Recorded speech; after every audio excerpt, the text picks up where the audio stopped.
Hello and welcome to the Pig and Whistle Tales from Azeroth. As always here at the Pig and Whistle Inn in Stormwind, I go through a variety of subjects with regards to World of Warcraft.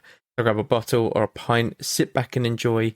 This episode we'll be looking at more classic sort of bits and bobs. Going to be giving my thoughts on it and, seeing what other people are thinking of it at the moment. And there is a lot that people think of it at the moment. But yeah, as always, we have the weekly news.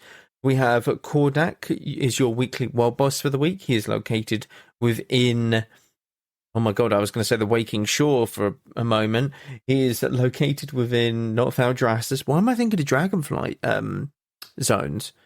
Why is Dragonflight suddenly popping up into my head? I've been doing it for a couple of years now, so, that's probably why. Let's see, you have Ringing Deeps, you have Ashkahet, you have Hallowfall. The first zone. Dornagal? No, that's the city. You know what? It's in the first zone of the new land. I've completely blanked. I have completely blanked. I don't know. My brain has just not functioning and given me the name of that first zone. So apologies for that, but that's where he is located within the first zone. The bonus event for this week is Wrath Timewalking. This means that you can do Wrath dungeons and get Timewalking badges in order to buy new Wrath current or gear. Now, this new gear that has been put into the Wrath Timewalking is new mounts, pets, weapons, armor, many different things. So you can actually go there and get some new bits and pieces. You don't have to now save it all because you've bought everything from the previous Timewalking badge vendor. We also have Shadowpan Showdown as your brawl for the week. This is essentially a 6v6 and you have to kill the enemy team's boss before they kill yours, as well as PvP the enemy team at the same time. It's quite cool. I like it. It's certainly a different take on arenas. I think it's very much worth testing it out and seeing how it goes. We also have Voidbound and Tyrannical as your mythical fixes for the week. Voidbound, a ad will spawn, simply kill it and you get a nice buff. Very simple. And Tyrannical, the bosses and the mobs that they spawn have increased health and damage, so bring a talent build that can accommodate for that. So, I want to start off with this post. Is it me or does WoW Classic re-release seem like a failure? Okay. It seems like the re-release of Classic doesn't have the same hype that the original Classic did and a small fraction of the player base. I was on one of the PvP servers today and there were only 10 layers. That is insane. Back when Classic came out, it had multiple servers that with that many layers. Just seems like Blizzard should have done something different because this isn't it. What does everyone else think? Now, this is quite a tame comment, don't you think? I think this is a relatively tame forum post. Guess what? People have flagged it. People have flagged it on the forums. And I don't see why. I'm guessing this is people who play Classic who don't like the idea that it's a failure. And to be honest, like I've been saying, it is somewhat of a failure because they have screwed over other servers, like Classic era servers. But yeah, let's see. Some people will reply. I agree, definitely feels like fresh servers are finished before they took off. There's a couple reasons for the failure, but the biggest one is that we're all tired of the monotonous level grind, and only 3 weeks to get to Molten Core. That is simply unrealistic for most adults. It kind of is. Depends on how long you can play. If you can play for a couple hours each night, which is the sort of average you get, then probably, yeah, it's unrealistic to have them couple hours and get to level 60 if you want to raid, and certainly if you want to gear as well. Adding a pair boost or paid boost is the only way to get hype going. Otherwise, these servers will probably just get merged with era eventually. Paid boost, no. That shouldn't be ever in Classic. Even I'm against that. I understand paid boosts in retail and stuff. If you really want to just skip everything, I think that in order to get a paid boost, you need to already have leveled a max or a character to max level in order to unlock the opportunity to even pay for a boost. I think you need to have actually played the game first. So I'm not sure why he's saying that, but yeah, it is what it is. The sad thing is, with the classic era sort of merge, I think he's right. I think these will just get moved into sort of classic era and get put into TBC and then Wrath of Lich King and stuff like that. And I don't see these becoming much of a thing. They'll just do the same thing that they did, well, this year in 5 more years' time. It's like, oh, you want classic, classic, classic? We hear you. Like, here you go. Let's keep going. So, to think fresh servers would have the same hype as initial classic launch is just plain foolish thinking. Yes, I do agree. Should they have done anything else? Sure. Yes, it is stupid. Firstly, because Classic wasn't released for 15 years when they released Classic. So 2004 was obviously World of Warcraft's release, and they released Classic in 2019. So 15-year gap is obviously a massive jump, rather than just, oh, we've played Classic in 2019 and 2020, so let's re-release Classic in 2024, like just over, or 5 years after the initial release of Classic. I don't think it's a very good idea. I think that you lose a lot of your nostalgic values from doing that, in my honest opinion. Especially when you already have Classic era there. Don't think it's a failure at all, though. There are thousands of people playing the game at any given time of the day. There are a lot of people playing, yes. But how many of these people are going to make it to max level? How many of these people are going to raid? How many of these people are going to be doing endgame content consistently, like dungeons, Scholarments, Stratholme, etc., etc.? I think the player base will drop off dramatically after about a month or so, which is sad because Classic deserves the player base and the servers to be up and running, lively and stuff. That's what Classic thrives off of, with people actually talking to each other and stuff like that. But sadly, I don't see it sticking around. I really don't. I think this will eventually become very dead realms. And it's sad to say, I genuinely think that. I would love to be proved wrong, because I think that Classic has always had potential and still always will, because there is a fan base for it, and the nostalgic value that WoW has, just from people leveling in 2004, 5, 6, whenever, and even the simplicity nature of it. I think it has a sort of charm to it. I think that it's very good to keep going, and I hope that it does well, but it's tough to see the player base sticking around for it. It really is tough to see. So I'm sad about this, but that's my honest opinion. But this is ridiculous. Why is this flagged for, like, bad, like... Why is this flagged on the forums? It's absolutely ridiculous. I don't think people like to hear these sort of kind of harsh realities of it. I really don't think so. I think Classic players certainly don't, because when you talk to someone about Classic and it's like, oh yeah, I play like Classic retail and all of the WoWs and stuff, and I prefer retail, like, you know. Let's take a quick break.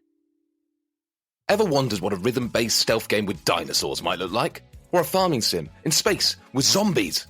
Welcome to the Gaming Blender podcast. I'm Matt, and with my co-host Scott, we take a random game genre and random game mechanics, blend them all up, and pitch wild, totally hypothetical games you've never heard of, and maybe shouldn't. New episodes every other week. Hit play and unleash your inner game dev. No coding required. Search the Gaming Blender on your favourite podcast app now. Let's take a quick break. Ever wondered what a rhythm-based stealth game with dinosaurs might look like? Or a farming sim in space with zombies? Welcome to the Gaming Blender podcast. I'm Matt, and with my co-host Scott, we take a random game genre and random game mechanics, blend them all up, and pitch wild, totally hypothetical games you've never heard of, and maybe shouldn't. New episodes every other week. Hit play and unleash your inner game dev. No coding required. Search the Gaming Blender on your favourite podcast app now.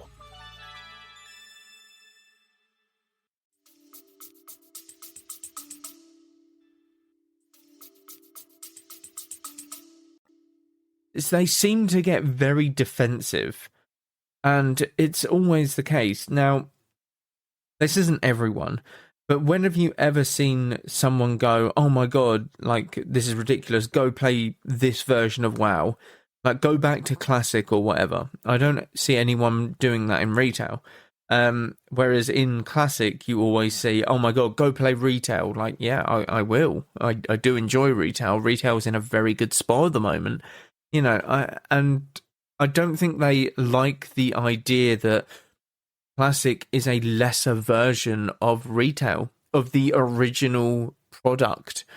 And that's the sad thing, because it is. Let's face it, it is. Classic has less player base than retail. Same with Classic, Cataclysm, and stuff like that. I think if you add up all of the classics, the hardcore classic era, the fresh servers, Classic, Cataclysm, I think you have a bigger player base on retail. And I think it's not even close. So I don't think they like that reality that people enjoy retail more than they do Classic. And it just seems ridiculous that this has been flagged. I don't get why. It's absolutely ridiculous because he's asking a genuine question, and just stating his opinion. That's all it is. It's his opinion at the end of the day. All right, let's move on to the next one. So this one is a bit different. I'm really not going to linger on this for long. So can we go back to male and female? Not trolling here. Want to have a legitimate conversation, and I welcome people who have differences in opinions, but I personally think the idea of renaming male and female to body type 1 and 2 is just really dumb. I thought over time I'd get used to it, but every time I go to create a new character, I shake my head and go, man, how stupid. What is Blizzard thinking? The shirtless buff dude is obviously male, the skinny, scantily clad woman wearing a bra and underwear is obviously a female. Let's end the madness and revert this change. Thank you. Okay, firstly, who the fuck cares? Genuinely, no one cares. Alright? It matters to some people because some people might want to, you know, they might think that they're a woman, they might think that they're a man, you know, whatever. And seeing this sort of thing in a game really gives them hope and, you know, makes them feel good and comfortable. For someone like this person and myself, I couldn't give two shits. I genuinely couldn't.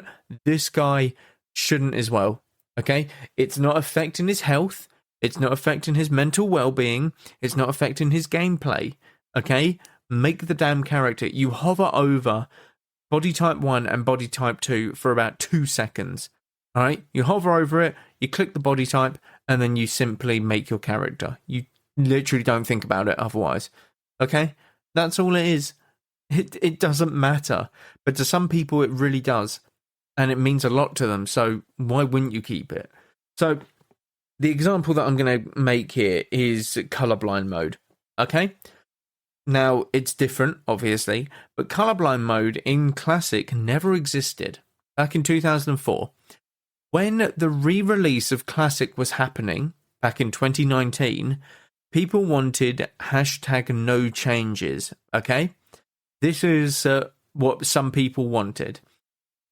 Blizzard kind of listened to it and kind of didn't.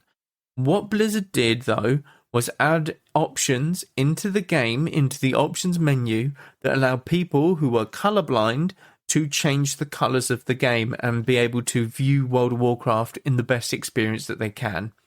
Absolutely amazing change, something that should have been done like in Classic no matter what, and you know, people should be okay with this and you know, say, yeah, this is fine, this isn't going to affect me, but it will help those who obviously need it.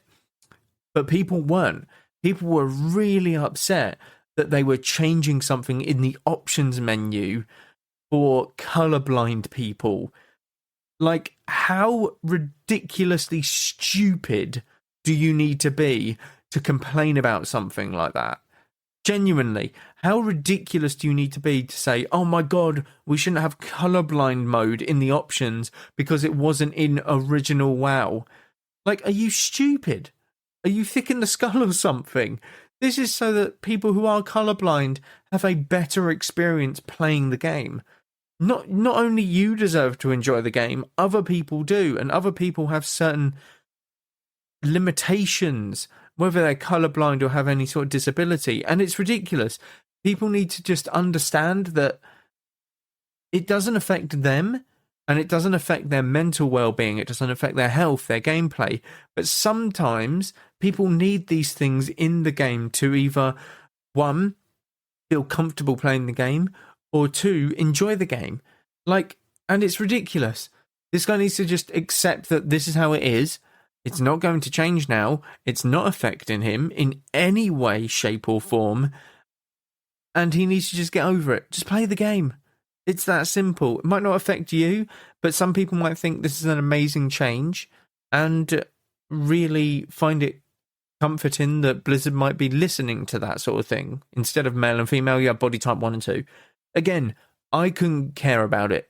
I couldn't. I couldn't care about it at all. But some people do. And people don't understand that. People cannot understand that. And I don't get why. It's absolutely ridiculous. But yeah, anyways, we'll move swiftly on from that one. I just thought that I wanted to disagree with that one real quick. Okay, so dual spec is not a quality of life change. Alright. Dual spec is a massive gameplay change that, while it could make it easier to respec, it is absolutely not just a quality of life change, as I've heard people trying to say. An example of quality of life change is something like, we added the keyring so that all your keys are in there and no longer take up inventory slots. Okay, that's already in Classic, so I don't know what you're on about. A quality of life change for respecking might be reducing the cost or just allowing it to save your bars between specs, with no other changes whatsoever. Pretending that just copy/pasting dual spec into classic vanilla is just a quality of life change, or claiming that it has no downsides at all, is straight up dishonest when it has an impact on gameplay of vanilla itself. Oh no, the gameplay of vanilla will be, instead of casting Frostbolt and pressing Scorch and Fireball the entire game. Oh my god, what a turnaround. Okay, firstly, it is a quality of life change. Anything that is quality of life means that it makes it easier in the game to do something. So whether that be change specs, change classes, race, whatever it might be in the game, do quests, more profession-like levels, whatever, then it is a quality of life change.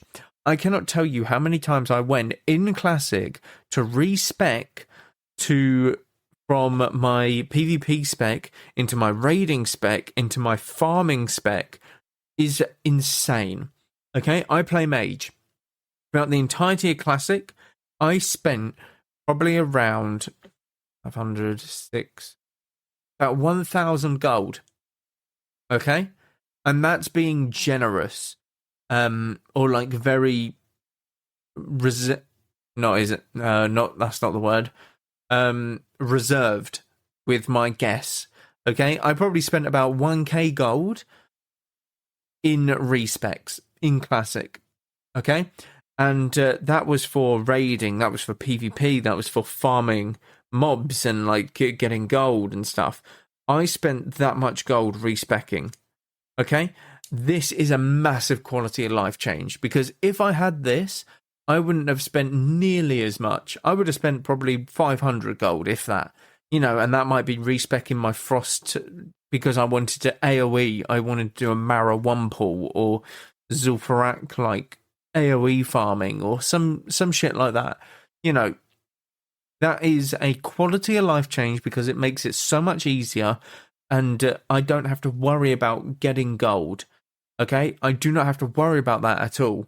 Like, if I want to do multiple different things within Classic, which, let's face it, it's tough to pay for talent changes. It really, really is in Classic. So, yes, this is a quality of life change. It is a big change, but it is quality of life. Okay? That is it. It is as simple as that.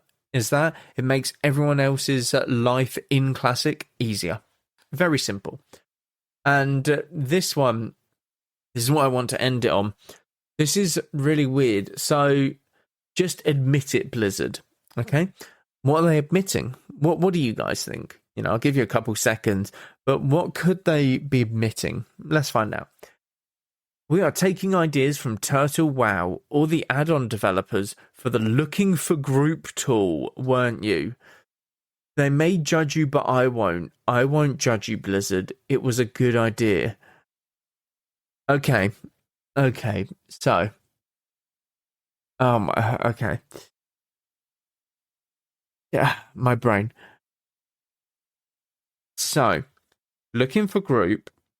Yes, they added it in Classic, and it's a very simple iteration of it. I think it's a very good iteration, and it works with Classic. I like it. Now, Looking for Group has been in WoW for a very long time. Okay? Since 2008, actually.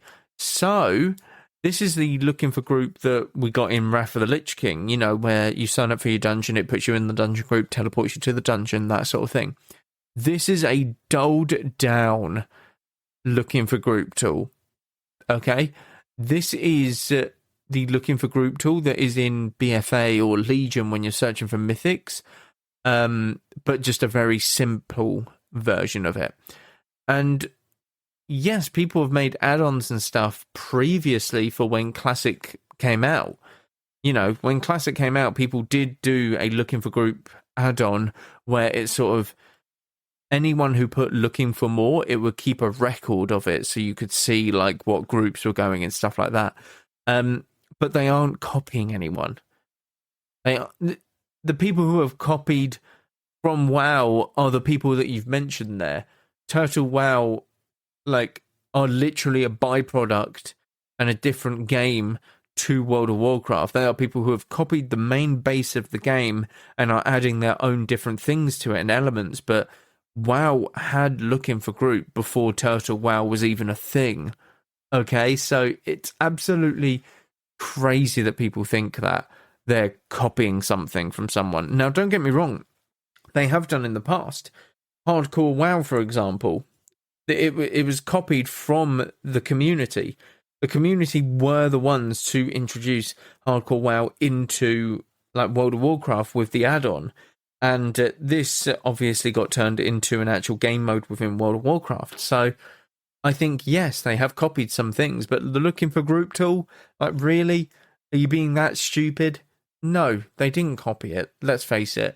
They just put a very simple iteration of it from the retail WoW version into Classic. That's it. Nothing more, nothing less. Very simple.